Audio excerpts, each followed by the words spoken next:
ఒక్కడితో మొదలై కోట్లలో క్యాడర్ నడుస్తున్న పార్టీ.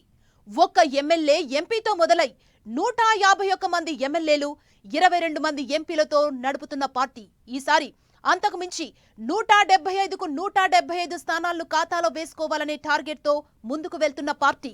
దేశంలోనే బలమైన పార్టీల్లో ఒకటైన ఆ పార్టీ ఇవాళ 14వ వసంతంలోకి అడుగుపెట్టింది. అధికారంలో కొనసాగుతున్న ఆ పార్టీ మరోసారి అధికారం కోసం పరుగులు పెడుతోంది. 13 సంవత్సరాలు పూర్తి చేసుకుని 14వ వసంతంలోకి అడుగుపెట్టింది వైసీపీ. 2011 మార్చి 12న పురుడు పోసుకున్న వైసీపీ రాష్ట్రంలో బలమైన పార్టీగా ఉండడమే కాకుండా దేశంలో పెద్ద పార్టీల్లో ఒకటిగా రూపాంతరం చెందింది. పార్టీ పెట్టిన 8 ఏళ్లకు అధికారంలోకి వచ్చిన వైసీపీ 5 ఏళ్లుగా తిరుగులేని పార్టీగా ఎదిగింది. ఎన్నికలు దగ్గర పడుతుండటంతో మళ్లీ ఎన్నికల కథన రంగంలోకి దూకింది. 2019 అసెంబ్లీ ఎన్నికల్లో రికార్డు స్థాయిలో మెజారిటీ సాధించింది వైసీపీ. మొత్తం 175 గాను 151 సీట్లు సాధించింది.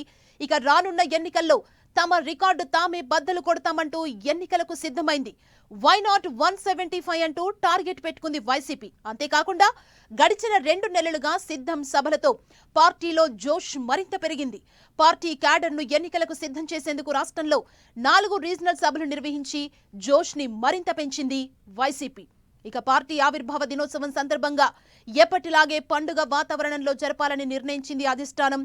గ్రామ స్థాయి నుంచి రాష్ట్ర స్థాయి వరకు వివిధ సేవా కార్యక్రమాలు చేయడంతో పాటు వైఎస్ఆర్ విగ్రహానికి నివాళులు, వైసీపీ జెండా ఆవిష్కరణ కార్యక్రమాలకు పిలుపునిచ్చింది వైసీపీ. అయితే ఈసారి ఎన్నికల సమయం కావటంతో ఈ ఆవిర్భావ దినోత్సవ వేడుకలకు మరింత జోష్తో జరుగుతున్నాయి.